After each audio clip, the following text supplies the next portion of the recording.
Welcome again, everyone. It's great to see everyone here. If you haven't said hi yet, feel free to say hi, especially in the chat, and maybe mention where you're from, because it's cool to see how many different places people are coming from. If everyone who signs up showed up, we should have people from 21 different countries, which is really cool. For a lot of these things, we won't necessarily get everyone, but still quite a cool crowd. And I'm really excited to see the experiments you guys have prepared. Just before we get to the experiments, to give a little bit of history of why I invited everyone to an experiment share like this, and like who I am, because most of you don't know me yet. So I'm Michael Gregory. I'm a science teacher in Paris, France. And a couple of years ago, I came up with an idea that I call my favorite experiments. And it's basically to ask as many teachers and educators as they can to share their favorite experiments. And then I try and share them forwards, both through my YouTube channel, through in-person sharings. And now this experiment share is kind of the newest iteration of that whole thing. When possible, I travel around trying to meet people in person and get ideas for experiments. I've traveled with my bike just behind me here to Crete in Greece. I'm now in Astrinos' lab. You'll meet Astrinos with one of the experiments later today. But I've been through 5 countries, gathering different ideas, meeting different Scientix ambassadors, people from Science on Stage, other educators, before finishing off, flying back to Paris on Monday. So this is kind of like a celebratory experiment share. Also to mention the idea I got in part from the Perimeter Institute. If you guys don't know them, they're a great resource to do a lot of amazing theoretical physics, but especially outreach and education. And in their teacher camp this summer, they had something called Kitchen Wars, which largely inspired the idea of the experiment share, where we were sharing demos with each other. And so I piloted an experiment share meeting in August with about 7 of us, including Marco, who was actually on his honeymoon. So that's dedication like I would have if I like to think I would have if I ever end up on a honeymoon. So it's a little bit of history behind how we ended up inviting everyone here. There's a number of people who got the word from Scientix, a number from Science on Stage, Perimeter, CERN teacher programs, Exploratorium. Anyone who wants to mention any of those or their connection to those, after we see the experiments, we'll get to some like explanations of cool places to go for resources as well. But I think I've talked enough because you guys came to see experiments, not to listen to me talk. So without further ado, let's get started with the experiments.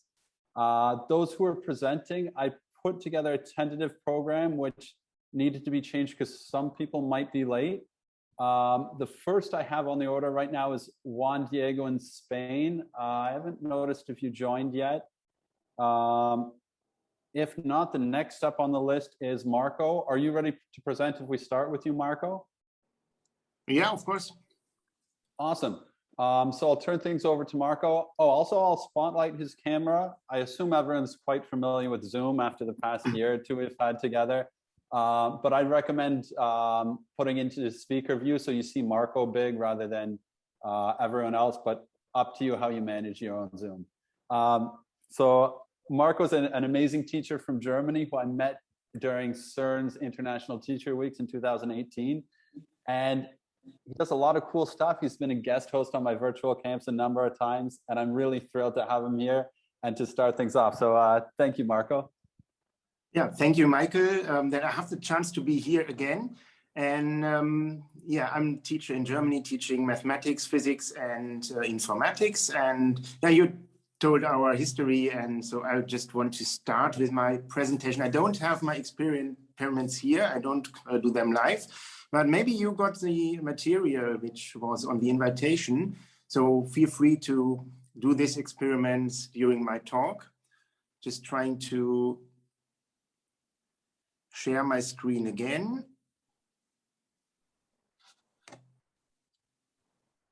So anyone, can you hear me? Yes, we can hear you loud and clear. Perfect.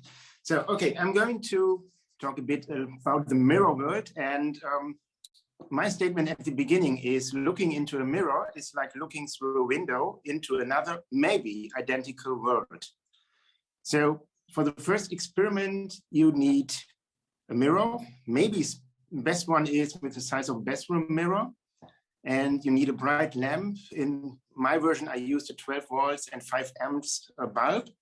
But I think any bright lamp will do well. And something to mount the lamp. So maybe you don't have a bathroom mirror next to you. So this one works also with a small mirror you might have at your side and the flashlight of your smartphone. So if you want to do this experiment in classroom, I think you better have those 3 things I wrote on this slide. So what do I want to do? The first thing is I want to put the mirror flat on a table and mount my lamp so the lamp can shine on the mirror, but not from top. So no direct light from top, but a bit from the upper side. And then the one and only thing you have to do is put your hands into the light cone between the lamp and the mirror, just like so. And if you want to try to do this now, please feel free to do and have a look at the ceiling, what you can observe there. And if you can give me any sign, if you are ready, please tell me and I can go on. Also, one thing to mention, I hadn't sent the lists of materials ahead of time. I was going to send those after the session for people who wanted to repeat them. So people probably won't be able to repeat it live with you. Sorry, I should have mentioned that earlier. Okay. So then I can ask the question, what do you expect to see if you look on the ceiling and you do this experiment? And anyone feel free to turn on your microphone to answer or add it in the chat and I can read out answers to Marco that people might have. If I have well understood, if you put your left hand, you see an image that is a right hand.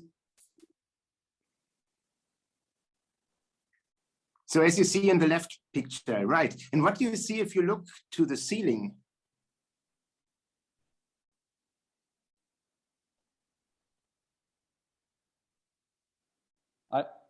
I would say you see the top of the hand rather than the bottom. Wait, no, the bottom rather. You can see the both hands of body, no?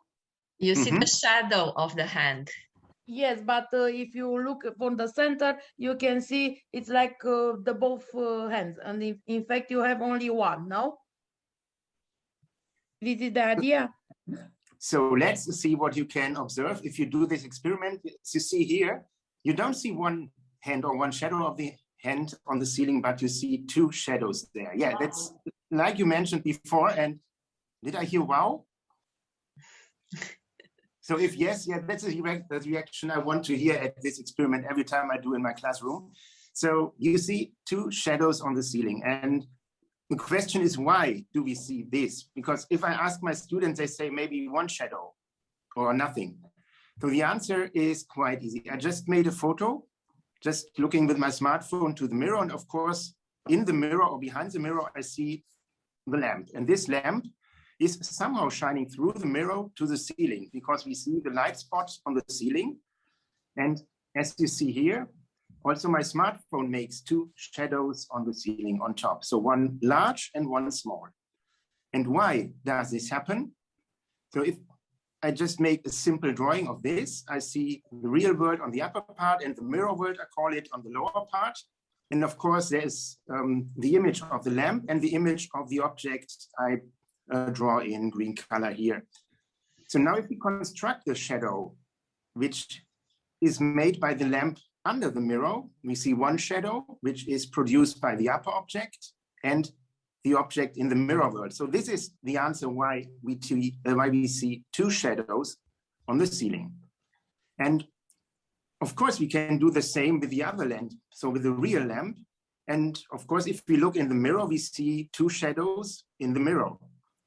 And there's one very lovely side effect. If I look into German textbooks about reflection at mirrors, they always say, take a lamp and reflect the light on the mirror and then find out that there are 2 angles here, the angle of incidence and the angle of reflection. And if you explain the mirror like this in this experiment, this automatically is 1 result of this experiment. So you don't have to make something like an artificial experiment. So why should students measure some angles at a mirror? I think there is no reason. So this one comes automatically if you do this experiment.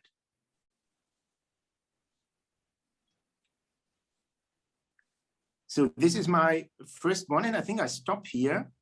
If there are any questions or suggestions.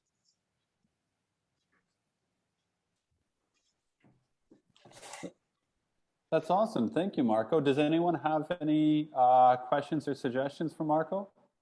I think it would be very interesting if you move your hand above the mirror, closer or further away, to see how the size of the two shadow changes. I'm expecting it to change. Yeah, absolutely, it does. And to see when the two shadows will be equal. If this is possible, yeah, it should be when you lay your hand onto the mirror, right? That's what I'm expecting to see. But yeah, it's very interesting. It's a very interesting idea. And piggybacking on that idea, if you're doing that, I'm now thinking, if you did it for several different distances, you could measure the size of the shadow, and then if you graph that, the slope of the line would, I think, wouldn't directly give you the angle, but it would give you something from which you could find the angle. Does that make sense, or does anyone disagree? No, it makes sense, but I think there's no need to measure the angle in fact, because you can do it just by drawing. That makes even more sense. So I think any experiments measuring the angles is somehow something artificial, because we always did in school and in university, but I don't see why we should do this. Personally, I love that, and like getting that we can do it without angles and getting something so we're not having like an artificially created number to complicate things, and just being able to directly see it. I can't wait to try that out with my students back in Paris. Yeah. Oh yeah, and Paul's saying in the chat, counterintuitive that the shadows are reversed. Yeah, mirrors are really cool things. And any other thoughts before we move on to our second experiment? I'll take that as a no. And if there are any other thoughts that come, we can always discuss afterwards with the end if anyone sticks around. Giulia, you should be up next. Are you okay being the next one to go? I switch on my microphone and I'm here. I'm presenting a model, an historical model of a real one built by Louis Marsili, who perhaps was the first oceanographer in the world. At the end of the 17th century, he went in a diplomatic mission to Constantinople, and as he was a pupil of Galileo, he made measurements about the density of water and the currents flowing through the Bosphorus Strait. And when back in Italy, he was an Italian scientist and soldier and diplomat, he built a real model of the flow through straits. And it is revolutionary for its age. I built Marsili's tank. Of course, the original one was not made of plastic. You need what you see, a larger tank, a smaller tank inside with two openings on top and at the bottom. You fill it with seawater, or you make your student calculate how much salt, kitchen salt they have to add to make an average salinity seawater. And then you try to modelize currents, density currents with different solutions. I prepared one solution that is, you can see the bottom body, it is a saturated salt solution. So I use the food coloring, and I am injecting in the smaller container. Let's see where the colored saturated water is going to travel into the smaller container and then find its way through the strait to reach the rest of the container.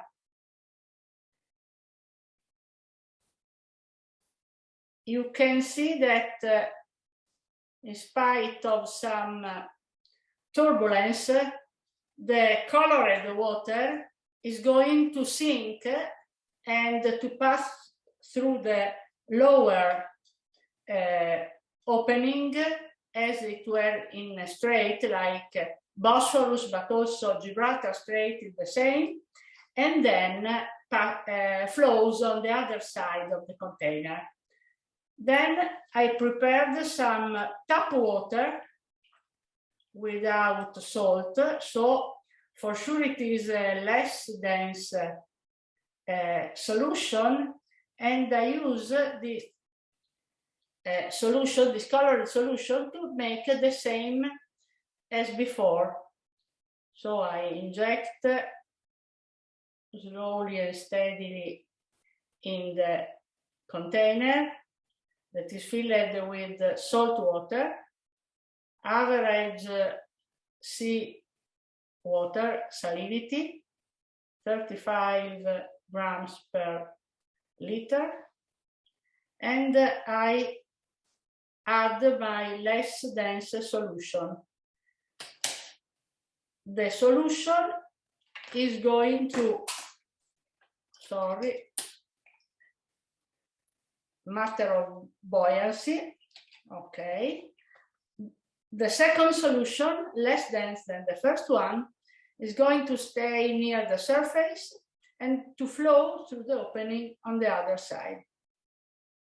I think that Marsili was one of the first scientists of the scientific revolution who used the model as a confirmation of their theory. I'm finished. Oh, I will add the references to find the complete protocol of this experience. That's excellent. Thank you, Giulia. And if anyone has any questions or suggestions, please jump on and add those either with your microphone or with the chat. I forgot to mention before you started, Giulia, the set of resources, or like the center. I'm sorry, I've lost the name of what it is. Can you tell me what I was supposed to recommend? Oh yeah, Earth Learning Guides, which you've sent the link to your specific resource there. I only heard about it from Giulia the other day, but it looks really cool for Earth science things, so I'd recommend everyone check that out. Yes, it's a big, beautiful repository of practical labs for Earth science teaching, and all resources are freely downloadable and usable under Creative Commons license.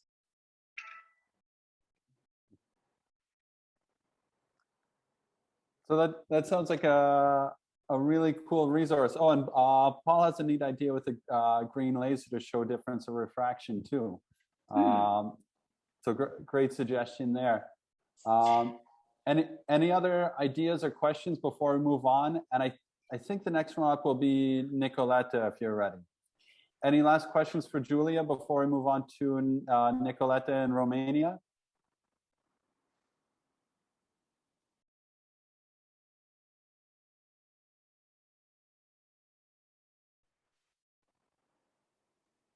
Okay, and Takis suggesting it could also show different colors of water rather than salt. Yes, of course. Yes, it's the same with hot and cold water.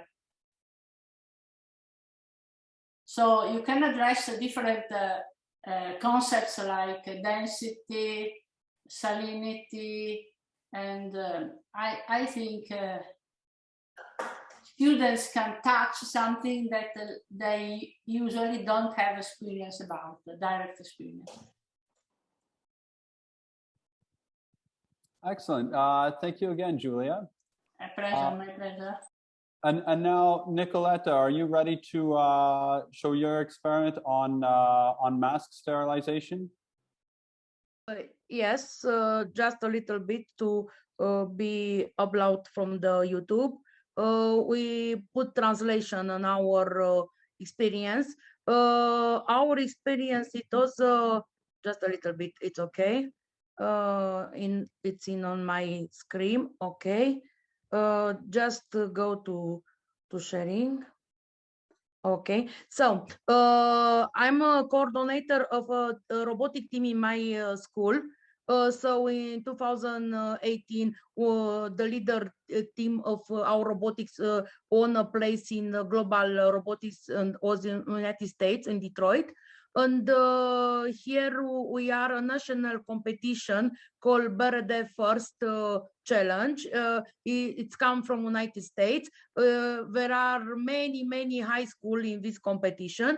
And our area this year, we will select 7 teams of robotics to create something about the global competition over the all. So it was choose the section with help. And our colleague from another city proposed to create some device for help. It was some device with using ultraviolet light for disinfectation the area. It was create sensor for helping the emergency section in the hospital to monitor the oxygen and something like this. But the easier device, it was a device to sterilize the mask. Because it's allowed to many people over the world, especially in poor country, in poor area where there is a possibility to give the mask to other people. Just sharing. Okay, just a little bit. I hope to be with the sound, but you can see now. You can see my yes. Okay. I try to show you. This is only 5 students from my team, and this presentation it was made also for research night, a European research night. This is the reason because you see in the back the poster of the research night European, and there is the T-shirts for this. And now I try to let the video to work, because we was in 2 weeks on the school. No, today is we was in the holiday, sorry, in Romania. So today is the last day of holidays. So I don't have me the materials. So I prefer to show you the video. So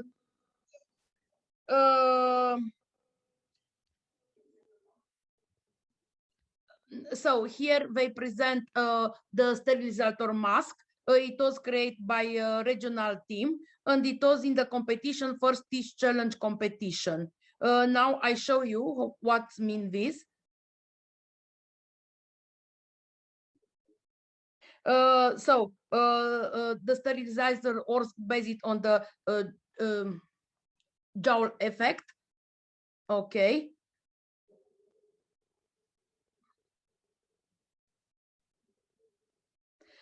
So we're using a current come from the battery, only 12 volts, and of course when this current sent through to copper fires, the copper will be warm, and that warm it can take by the mask, and the mask is sterilized, and we need to protect these wires. So we put in the carbon board.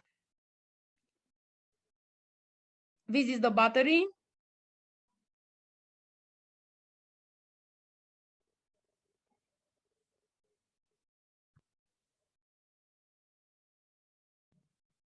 So the mask will need to be warm for a few minutes. In the same time, we can sterilize free mask.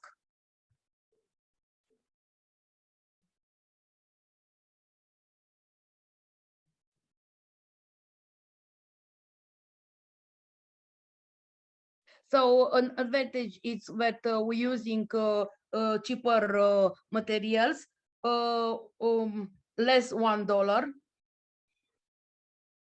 and of course recyclable.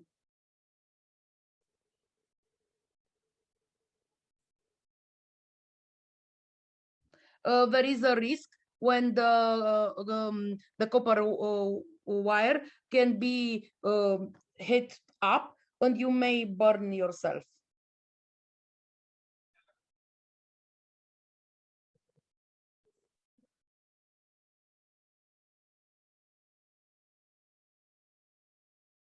Of course, we need to supervise this experiment to don't burn the carbon paper.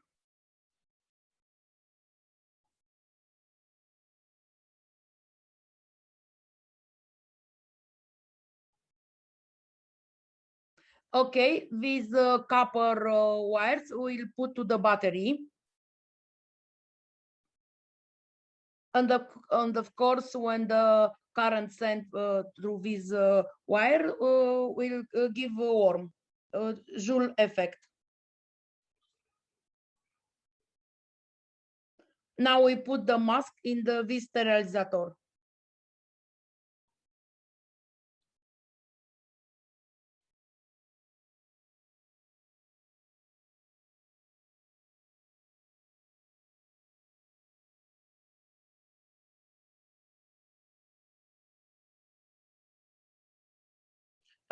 So we can reuse the mask after 2 minutes of stay in this sterilizer.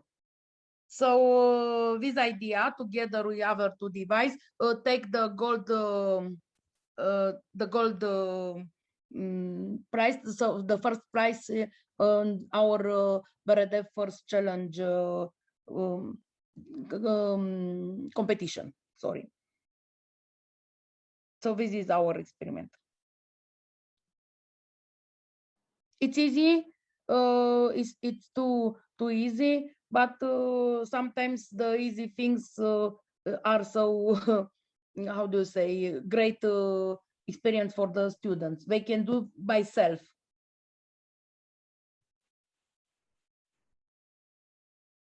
That's really great. Thank you. And it works into like an important issue going on now as well, because everyone's looking at masks we're sterilizing. Does anyone have any feedback, questions, or suggestions for this wonderful experiment? I will post now the link because this is the link we translated in English in our chat, okay? Oh, perfect, yeah. Because it was a little bit, just a little, okay. You have now with your translation, because here it was some photo and you can see all the translation. And I forgot earlier to share a link with all the participants. I was going to do it at the beginning of the session, but I'm just putting in a link that's a summary of all the experiments that are being shared.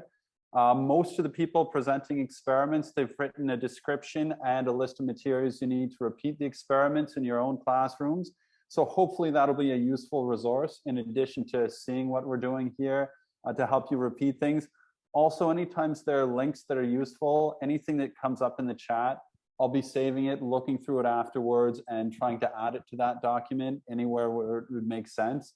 So don't worry if you end up missing some links that you're looking forward to checking out. I'll hopefully catch them all by saving the chat and have it sent to everyone later. So any feedback for Nicoleta on that?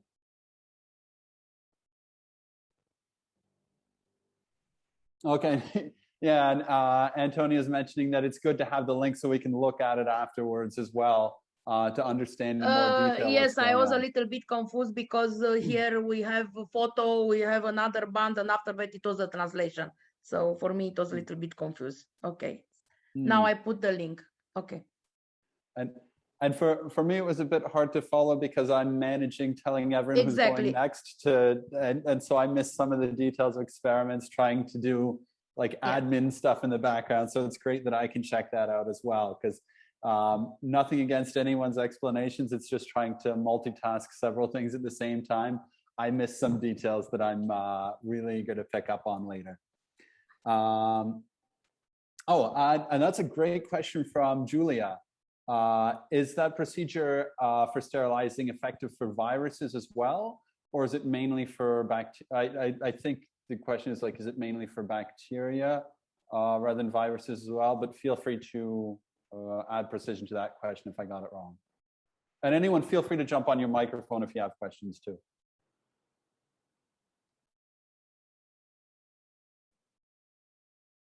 So Nicoleta, did you get that question that Giulia was asking if the procedure is effective for viruses?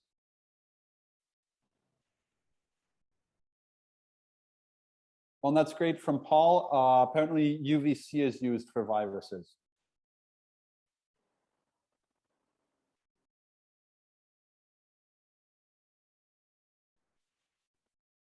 Awesome, thank you. And now, I guess if you're done, Nicoleta, can you stop sharing your screen and we'll move on to Takis, who will be the next one up. And Takis, I was actually in his lab in Athens just before I came to Crete, and I'm in Astrinos' lab.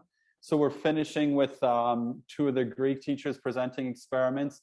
And Takis I met during the Perimeter Science Teacher Camp, it was called last summer. And I was impressed by one of his experiments during Kitchen Wars and just by like him as an educator. So seeing him and a couple of Scientix people and Science on Stage people from Greece was a big part of my decision to come to Greece now. So it was really cool to get to see a lot of experiments in his lab.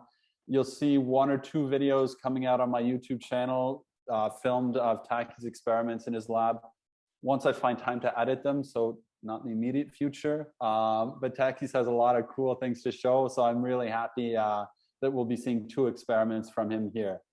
And we just got to stop Nicoleta's screen share. If you can do that, Nicoleta, that would help out. Otherwise, I'm going to figure out how I can override that and stop sharing your screen.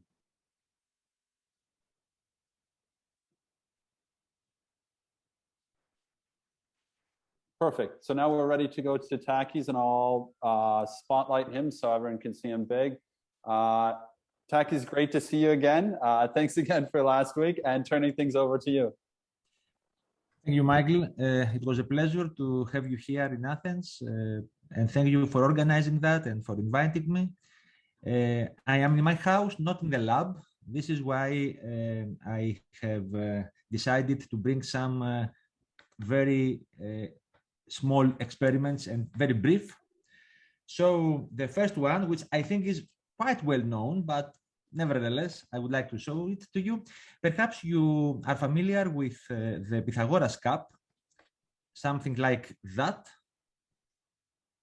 is just a glass, which if you fill with water over the level of this tube that is inside, when the water goes higher than this tube, the cup suddenly the water starts to run out of the water, so you cannot drink more water or wine or whiskey or Coca-Cola or whatever you like, more than what you should.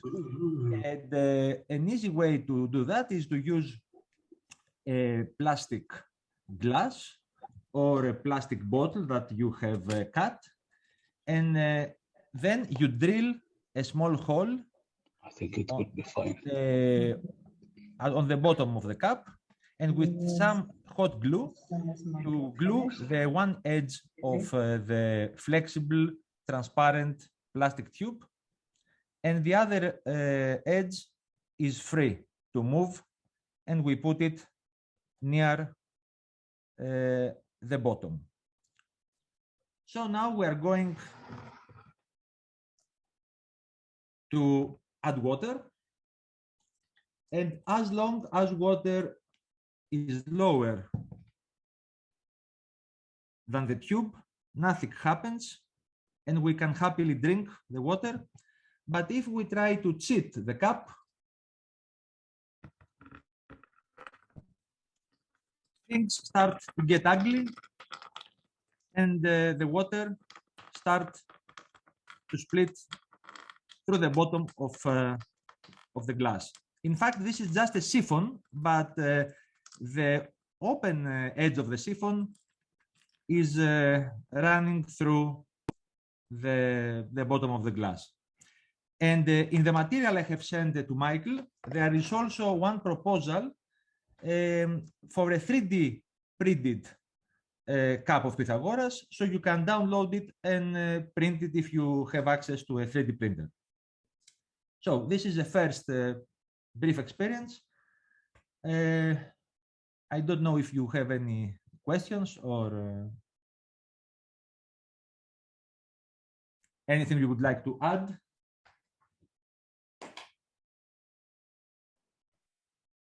I'd like to add that I was the one who requested he share that one after he showed me in the lab, because I really like it, because I have one that a friend brought me as a souvenir from Cyprus, and like it stumped me when I didn't know how to use it. So now this is a good compliment when I show that to students, that they can actually see what's going on. So like it was something I loved a lot, although that's not a question or a lot of insight into it. Anyone else have any thoughts on this one before Takis moves on to his second one? I think it would be fun to ask the students to think of different ways to stop it from completely emptying it. That would make a nice challenge, kind of to see how much liquid they can still save in the cup. Yes, this is true. I also see a question from Andrea Trombetta. I can try to explain it. Imagine that the free edge of the tube was just outside the glass.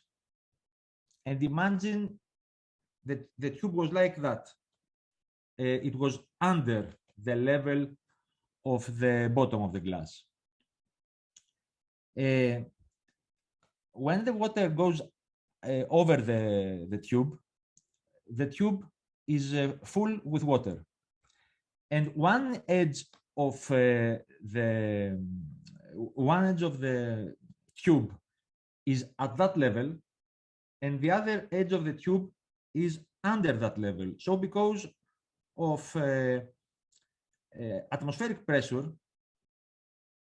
the water goes out. It's like just having here a hole. The water will go out. This is what happened. If we calculate the pressure on the two edges of the tube, here we have a lower pressure. So the water goes out. And then we just have the free edge of the tube. Instead of having it out of the glass, we have it running through this hole outside the glass. So this is a siphon, but we have it just inside running through the bottom of the glass instead of having it outside the glass. I don't know if this explanation with my terrific English was good enough.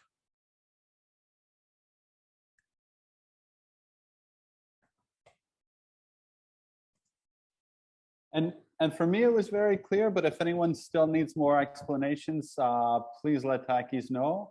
Dora also added a link to another explanation of it as well, if people want diagrams or images. I'm assuming it has it in it, although I didn't have time to check out the link.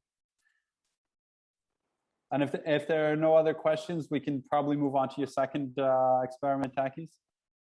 Yes. So you are perhaps familiar with Lorenz Force.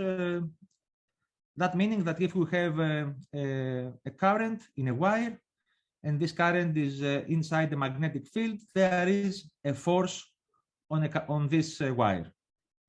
And if the current is not DC, if it is alternative, the direction of the force is also alternative. So the wire will make a vibration. And this is perhaps a way to say easily if in the wire we have a DC or AC without any instruments, by just put a magnet near near the wire. So what we have here is don't try to forget this bulb is for another experiment, not for today. So here we have a vintage type incandescent bulb with really long filament. And you see that now the bulb is on, and while it's on, I try to find my magnet. Here is my magnet. So this is a neodymium magnet, which I will put near the wire, and you see the vibration, because here we have AC current. I hope you can see it. No yeah, magnet. it's coming through nice and clear. Yeah. Nice. So I finish here. Awesome. Thank you again, Takis. And we'll be moving on to Astrinos next. But anyone, if you have any last questions or thoughts for Takis, let me know before we switch things over to Astrinos. And Astrinos, you can actually see through my camera. We're just in different parts of his lab in Crete because I was getting a better signal here. And so there's not sound interference. So Astrinos, when you're ready, we're going to switch things over to you to see your experiments. Okay, there will be a first experiment showing Barton's pendulum for resonance. This is really important for us here because we have a lot of earthquakes and we need to demonstrate why some buildings shake more during earthquakes. And so I have two different pendulums, different lengths. I don't know if you can see.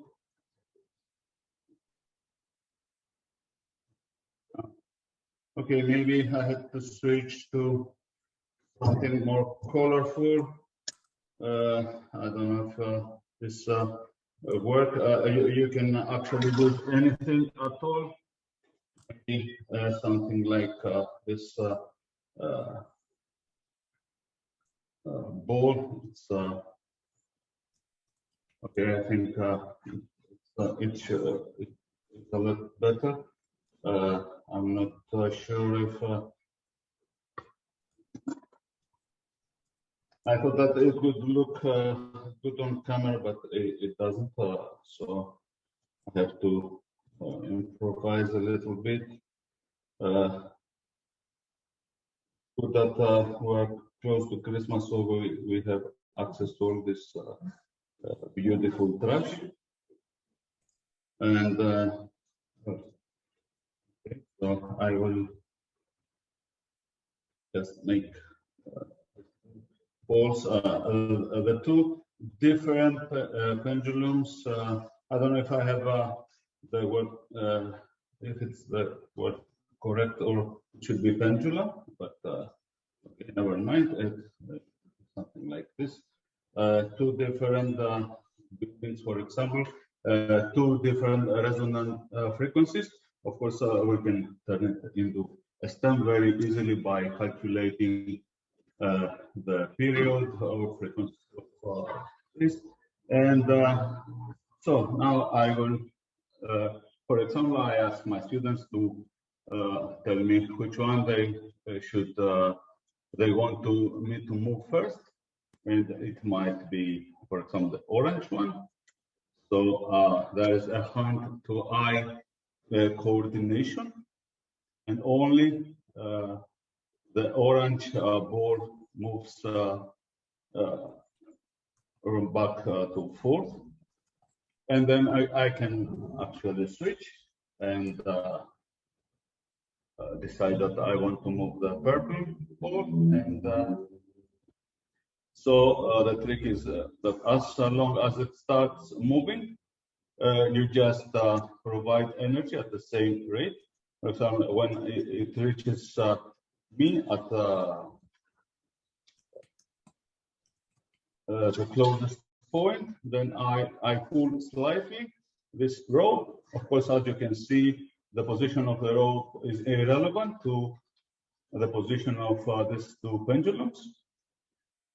And I think that's it. This is that was the first experiment, and I don't want to spare your time, so I'm going to move to the next one. The next one is called Tensegrity. It's a word from tension and integrity. It is used in a lot of different structures, and some parts of our body even rely on tensegrity, because with tensegrity we can actually suspend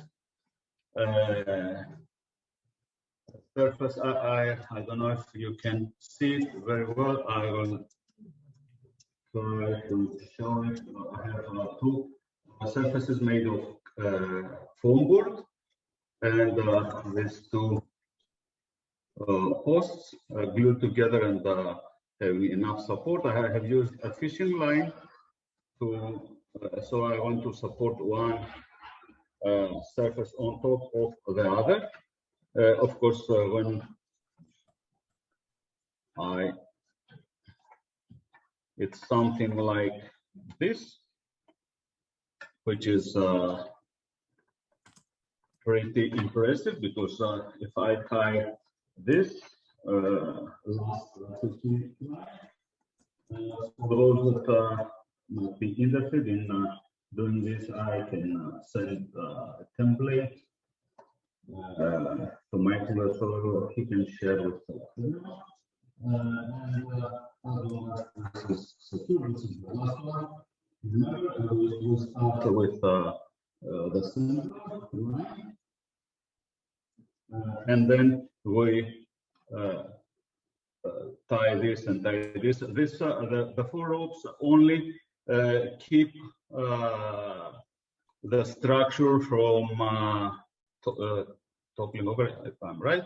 But only the whole tension is taken by the central rope, and of course you can put some extra weight on top, and everything will be okay. You can, as long as you have done it correctly, it can take a lot of load, and as what is really important is that only one string supports all the weight. Well, that's all from me. I hope you liked those two simple experiments. I'm very happy to have Michael here with me in Heraklion, Crete, in my laboratory. I'm head of this laboratory center, and okay, that's it. Thank you.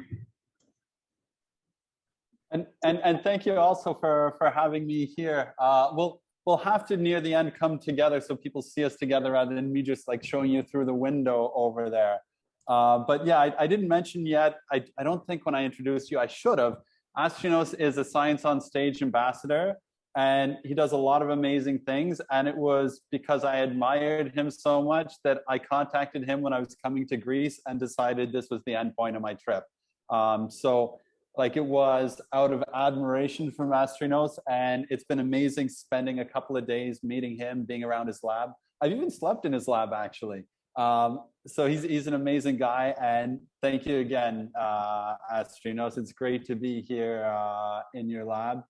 And does anyone have any questions or feedback for Astrinos before we move on to the next experiment?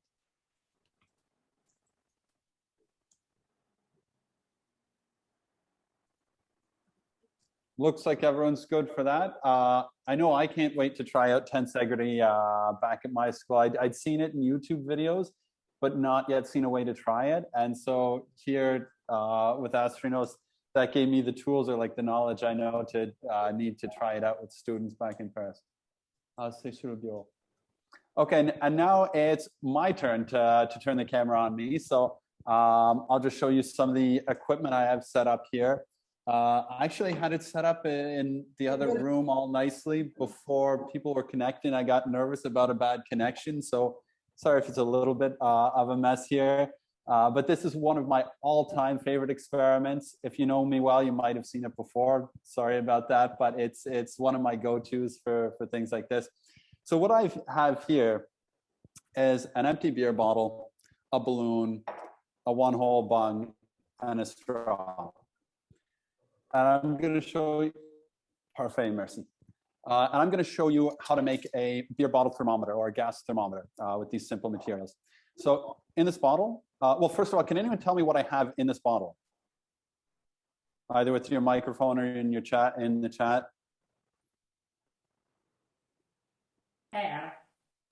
Awesome, air. So it's full of air. So some people, often students, they say it's empty, but I have a bottle that's full of air. It's also full of potential to become a thermometer. And so when we heat air, you should all expect it'll expand, it'll get bigger as we heat it, but we can't see air, so we need to trap it. So I'm just going to put a balloon in the top. It's a mostly empty balloon. It would be fully empty if I hadn't used it to test earlier. And here I just have blue colored water. This works with regular water, but regular water isn't very visible on a camera. So it's just for it to show up on camera, or doing it as a demo in labs, it's good to add color. If students are doing it themselves, they can see it well enough, they don't need color.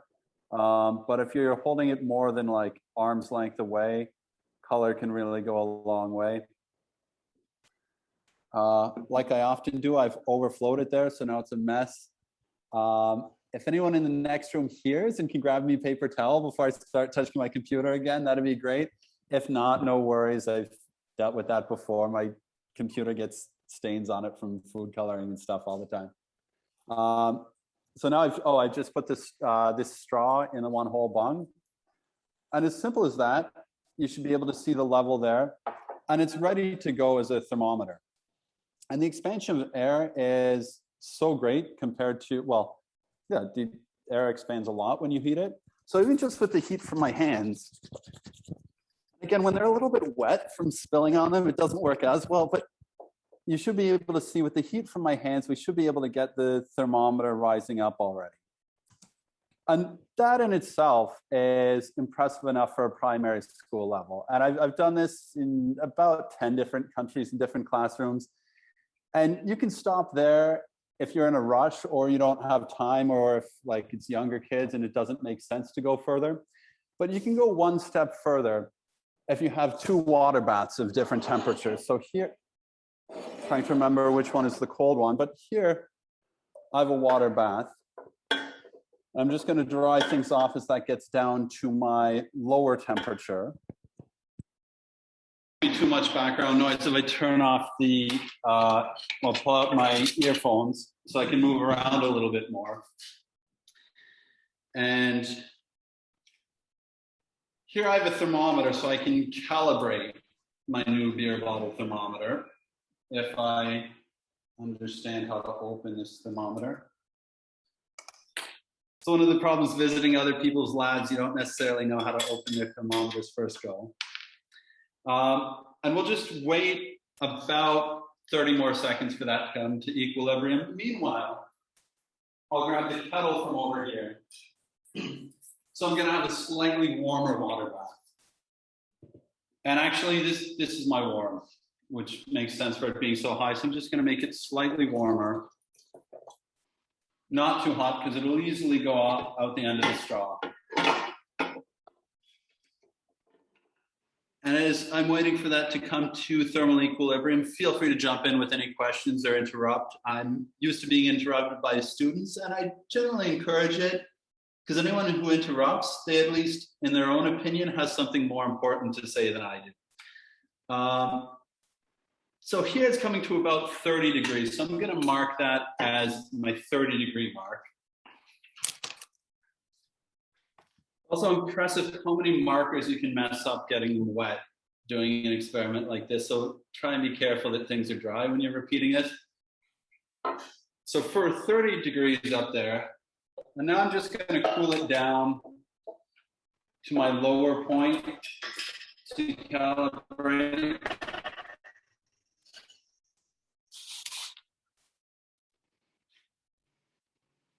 And I guess I can move that closer to the camera. And again, during this like 30 seconds of wait time, if anyone has anything they want to shout out, that's a good time to ask questions or interrupt. And I'll just leave it about another 10 or 15 seconds. Maybe if I could get a hand from, yes, my excellent assistant standing just off camera. And this one is at about 22 degrees. Still going down slightly. If you want to be sure it's not going down, you can always make a mark. Wait a couple seconds. If it's lower than where you made your mark, you know it's still going down. If not, then it's stopped and it's come to rest. Going down slowly. Top one is at 17.6. Bottom one is probably going to stop around 2.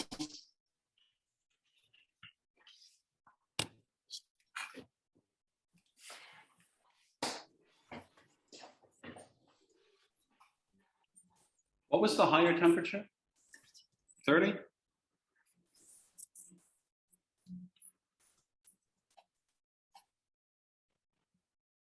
The lower temperature was 22. Top height 17.0.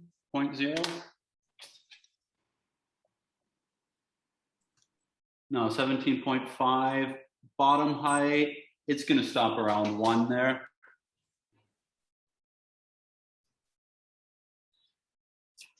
And so now we have a bunch of equations we can use to calibrate the thermometer, have a linear equation. We have a temperature difference of 8 degrees Celsius for a height difference of 16 centimeters. By coincidence, this works out to really easy math. Each degree Celsius is 2 centimeters difference. So T equals 2H plus, at the 0, it starts at 21.5 degrees, so plus 21.5. And there we have a linear equation that we could use to calculate the thermometer for any unknown height. We just plug in the height, we get the temperature, or we could add calibrations all the way up and down. An interesting thing we can do with this that I'm not going to do at the moment because it takes a little bit more time and because the camera that I'd set up to show my calculations while I was doing it is in the other room, but we'll just go with time as the reason. You can actually extrapolate this, relate it to the diameter of the straw, and get an experimental calculation of absolute 0, which you don't get a close value. Often it's like minus 200, minus 400, like it's often off by about 20, 30%, but it's good for getting the idea of absolute 0 across.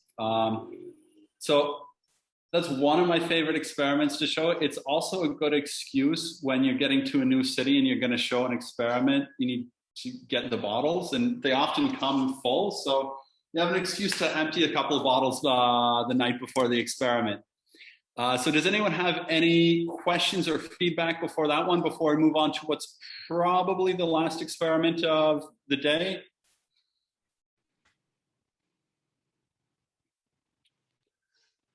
Okay, and I see a couple questions in the chat. If I end up missing any of them, feel free to either repeat them or just turn on your mic and shout them out. Great question from Eric about it not leaking. That's the bane of this experiment, especially if you try and do it dirt cheap and you're using wine corks or bottle caps or like something you're making your own hole. A little bit of caulking, like for bathroom tiles, things like that, can go a long way. But leaking is one of the biggest sources both of mess and hassle and for error for this experiment. So if you want to set up one that you're leaving in a laboratory for a long time, usually it'll leak and it's not going to work. If it's for demonstration purposes and the amount of time that someone's doing it in a lab, usually if you're using like a lab stopper, like this is a rubber one that I got from Maria. Maria, I think, is also here. I saw her earlier. I think she's still here. I visited her school and actually showed this experiment on Thursday and then asked, can I keep the bung because I don't want to make my own because it leaks. So yeah, that's one thing where like actual lab equipment rather than making your own goes a long way here for hassle freeness. Excellent question about the pressure. So extrapolating to absolute zero, you're assuming it's operating under constant pressure, which obviously it's not, because a higher column of water has higher pressure. However, every 10 centimeters of water will give you about 1% error. So it's like, it's not necessarily that bad, but often things are actually worse than that theoretical calculation. And yeah, if you calibrated it one day, then the weather was different with another day. Like, calibration isn't going to stick with this kind of thermometer. The equation again, and I'll share like a couple of slides that I go through the absolute zero calculation. It's just like in addition to this. And exactly, different equation with different bore straws and different size bottles. And as you probably noticed, like this one with the height of the straw can only go up to like 32. If you get a wide straw, if you get tubing like from a hardware store, aquarium store, you can get it up to like 60 or 70 if you want, but you need kids to like move around with it or to tape the tube to a meter stick. And I think that was all the questions. And I've probably taken longer than I should with my experiment because I'm less aware of my own time than when others are going. So with that said, I'll move on to Andrea, who's going to be showing what I think is the last experiment. Juan Diego, who was signed up to show an experiment, I don't believe he's here. But if you are here and I don't see you, just let me know. If people have more questions about mine, I'm happy to stay on after the end. I think I mentioned to people, once we see all the experiments, if anyone wants to stay around to discuss further, I'm happy to keep the Zoom session open longer. But so we don't have people dropping off before we see Andrea's experiment, I'm going to turn things over to her. So a fellow Canadian in Toronto, where I grew up. Now I'm also French and teaching in France, so like more France-based. But I met Andrea during the perimeter teacher science teacher camp, same as where I met Takis, and she was one of the few people who came to the pilot experiment Share in August, showed a great experiment there. So if it weren't for her and her enthusiasm, I might not have thought it could be a success to do it again. So big thank you to Andrea, and let's turn things over to you for what's probably the final experiment of tonight or today for you, because it's much earlier in Canada.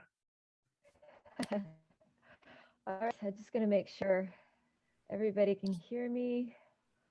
Please let me know if you can't. And it was a little choppy on my end, so I'm feel somebody will have to unmute and let me know if you can't see any of this stuff or hear it. And I just realized I actually don't have the equation. So this is an experiment that I absolutely adore doing, and I just did it with my students actually, which I got originally from the Science Teachers Association, and it involves a giant motion cart, which is a ton of fun, and it's called Uniform Force, Uniform Motion, and I apologize, my internet is super slow, so I may have to not do this, but it's a good introduction to a little bit to Newton's second law, but definitely to Newton's first law. So basically what it is, and this is two of my able lab assistants who are sort of demonstrating this. So there's a giant motion cart which I made with a presentation board that a student actually left behind after a project, and the wheels off, I used for the wheels off 2 skateboards, but you could probably use anything else. I just put onto that. I have the student just sitting in a chair. I haven't actually tried it with the student in the chair because I'm sort of concerned that they'll get pulled off. They're holding a meter stick, and this is actually not a bungee cord, it's a string because I couldn't find my bungee cord. But the other student, the pulley, is going to pull the bungee cord, and the meter stick is so that they can maintain a constant displacement. And then what you do is you mark out a starting point and 2 meters and 4 meters and 6 meters, or whatever distances you like, frankly, in the hall, and you have all the other students, and you get as many students as possible, and they are all standing there with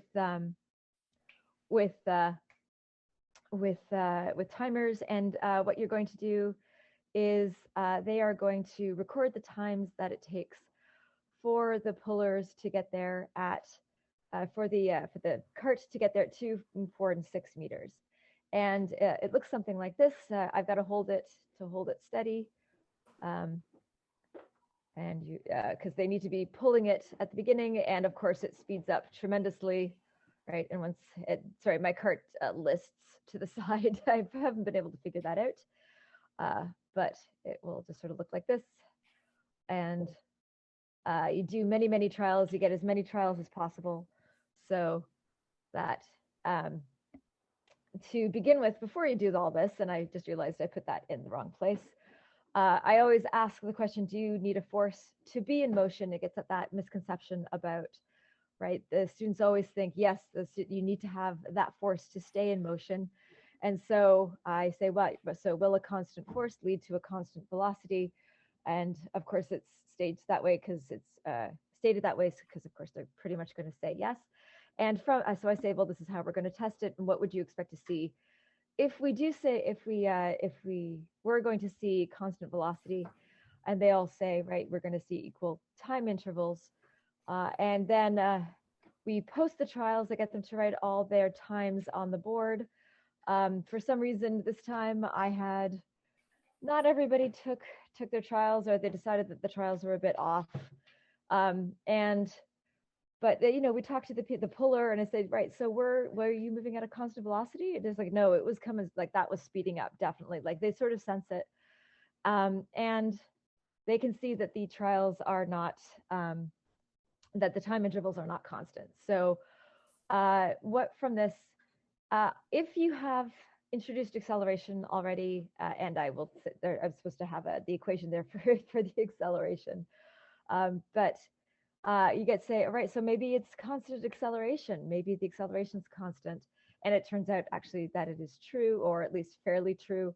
This year, I'm spiraling my course, my physics course this year. So we're starting with just constant velocity. So everything is constant velocity. So I use this activity to actually introduce the idea of acceleration. So we actually learned how to calculate V2 from the average velocity. And so we got from that, yes, the change in velocity over the change in time does actually seem to be constant. So the conclusion from this is actually that a constant force does not lead to a constant velocity, but rather a constant acceleration. And again, let me go to here, because it turns out that we don't, the numbers are not going to be great, right? When they try this out, sorry, my little thing here didn't let me move this, and I need to just get it.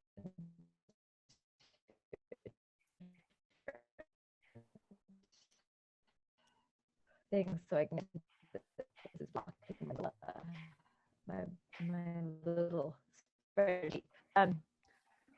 We use one significant digit because otherwise they tend to, oh no, it's far off.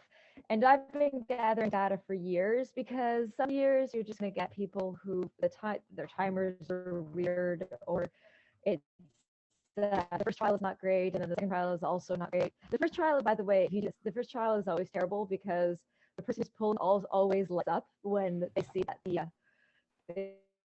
the cart is coming straight at them, so they always slow down a little. But I've been gathering for years and years and years, and I've just sort of thrown it into a spreadsheet. And what we have, the mostly true is that all three trials are the same acceleration. Mostly is at least two of them are the same. Kinda is they're pretty close to each other.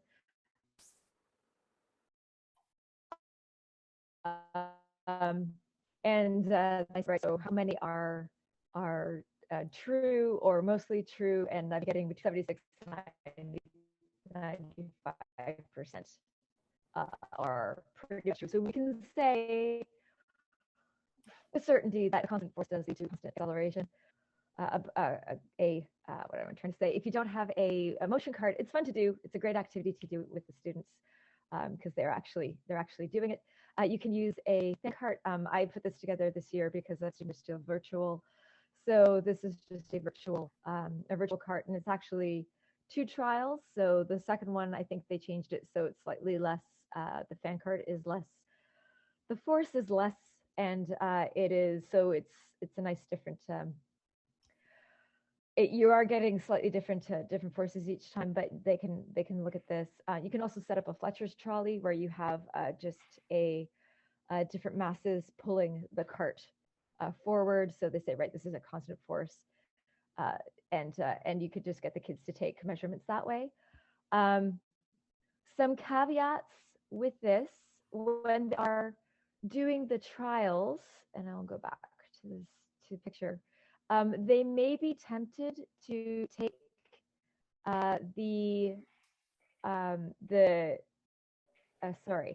they may, because you have so many times, they may be tempted to take the average time for all of the trials altogether. But unless you can guarantee that the person who's pulling is pulling with the same amount every single trial, which they won't be, we just want to try to make sure that they're pulling with the same amount of stretch each time. You cannot take the full average for each of these. What I do with these, what I say is, just take the average for each trial by themselves. So they'll have 6 calculations to do instead of a lot more. And then the follow-ups for this is that we talk about, this leads to Newton's first law. And so we talk about this. We do interaction diagrams and force diagrams of objects moving at a constant velocity. I like to do some demos to dig into the nature of the net force needed to change an object motion, right? So there's a couple of demos where I call it either pick yourself up by your bootstraps or push yourself around, where they're sitting in a chair with their feet off the ground, and they have to try to pick themselves up, lift themselves up off the chair, or they try to push the back of the chair, try to move the chair that way. Of course, they can't because the force needs to be external. And then we get 2 students who try to gently pull another student, their arms out like this, so with an equal force. And that is getting to the nature of the balanced forces. You can go back to the motion cart and change the student. So they pull with the same amount, change the mass of the student, and then change with different amounts of forces.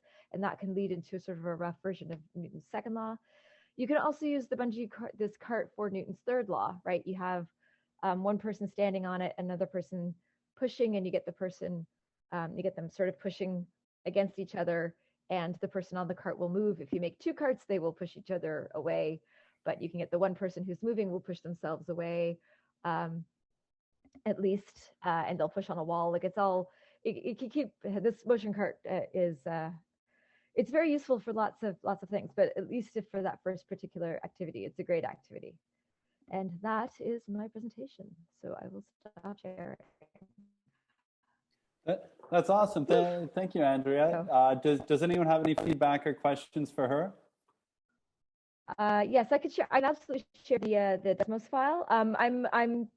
I need to make a small change to that because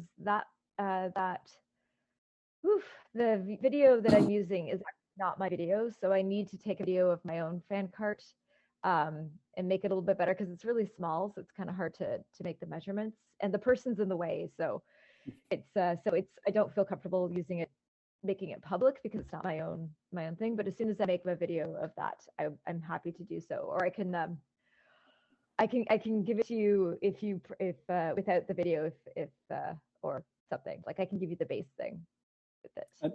And so just to check on that, like when I publish the recording of this session, should I take out the part where that footage you showed is included? No, the footage, all the footage, it's like a picture. I think it's because kids' faces were blocked there, so that's okay, right? Yeah, the kids' faces were mostly blocked, and I'll share a link to the slideshow as well. And I'll put all the links in there, so you sort of have a one-off link. And I will also put a link to my blog. I'll sort of write this up in a bit more detail later. Been on my to-do list.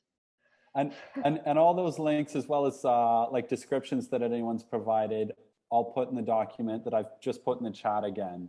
So like anything you want to share with everyone, Andrea, I'll put in there. And then I'll send that out by email with the recording once I get the recording published and everything like that. Oof. Awesome. Thank you again. And that was the last experiment. So I'll just make a couple of concluding remarks and thank everyone. And then, like I said, I'm happy to keep the meeting open if anyone has any further discussions they didn't get a chance to like bring up or ask already. So first of all, I'd like to thank everyone who presented experiments again. If it wasn't for you guys, then it would just be me trying to show a couple of experiments, and that would probably be significantly less interesting. I know I've tried to do that. Well, I do that often enough, but usually it doesn't draw quite the crowd to see it. So that was awesome having all you guys. Thank you as well to everyone who participated. Again, it wouldn't be as interesting without you guys here interested in hopefully repeating our experiments. On that note, I have a piece of homework I'd like to assign everyone, because I know I've thoroughly enjoyed this, and like sitting around watching experiments, that's probably my favorite way to spend a Saturday afternoon or evening. But we're not just doing this for ourselves. Most of us are teachers. And the importance of doing something like this is to get new ideas to do things in your classroom. So everyone's homework is to try out at least one of these ideas in one of your classes or with some amount of students in the coming week or so. Even if it's not related to anything you're currently teaching, all the experiments you saw, they took 5 minutes or less to show. And if you don't have 5 minutes to spare to do something interesting with your students, then you gotta like rearrange your priorities. So that's the piece of homework I'd like to give to everyone. Also, I just want to quickly mention and thank a bunch of teacher networks and groups that a lot of you guys came from. Just in case anyone's not aware of the other ones, it could give you good ideas of where to check out either professional development, webinars, festivals, things like that. So I'll very briefly mention all of them. Anyone who feels like jumping in and mentioning them or describing them better than I do, I see there's a number of other Scientix ambassadors here. Maybe someone wants to mention them more than I do. There's Science on Stage coordinators, ambassadors, past winners of festivals who could probably describe it better than me as well. But briefly,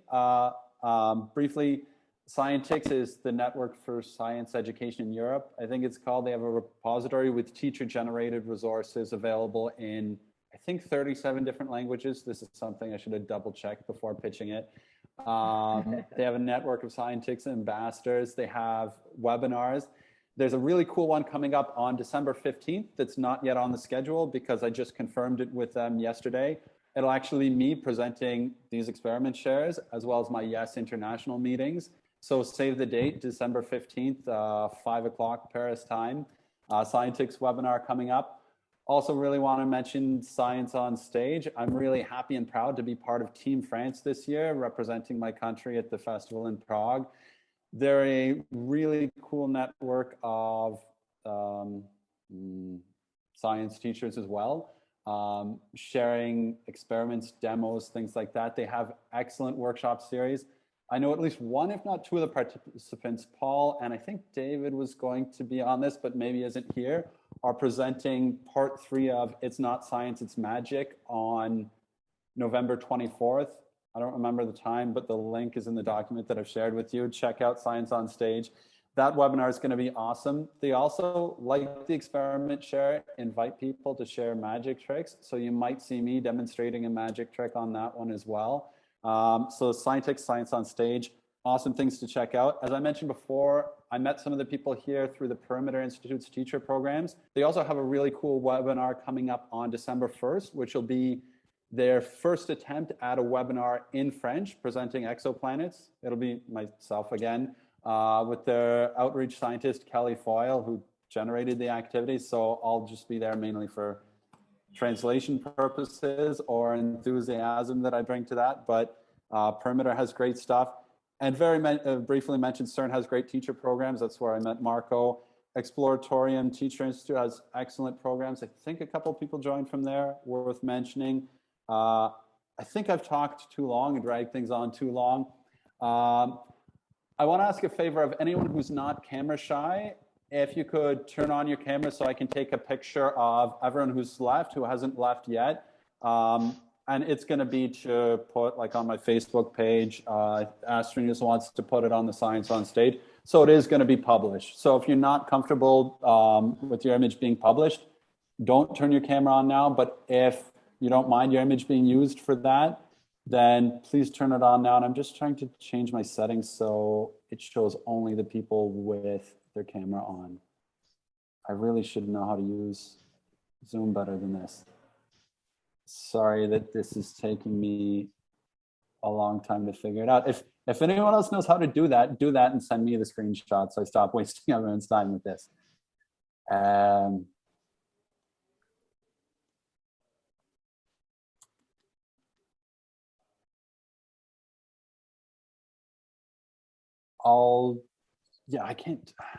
don't know how to change the view. I'm not going to waste your time more than that fiddling around trying to change the view. But if anyone got a good screenshot just showing the people with their cameras on, please send it to me afterwards. With that, I guess I'd like to thank everyone again and conclude the meeting. Like I said, I'll keep things on if anyone wants to stay around and discuss, but I'll stop the recording in case anyone has like things they're embarrassed to ask because it shows they didn't understand it, like, you know, because we don't need informal discussions. So thank you again, everyone, for joining and everyone presenting. Oh, forgot to mention, next month, I haven't set the date for it yet, possibly December 19th, which for a lot of people is probably a horrible time. So hopefully earlier in the month, but I'm not sure if I'll have time earlier. Long story behind that. If anyone's interested, I'll explain that afterwards, but I've already talked long enough. So no further explanation, but I hope to see everyone coming back next time. I hope to see more people eager to share experiments. Tell friends about it too. You'll all get an email with information as soon as I've set the date and other things like that. So thank you again. Anyone not sticking around, have a great rest of the day, rest of the evening, depending where you are. Thank you again and goodbye.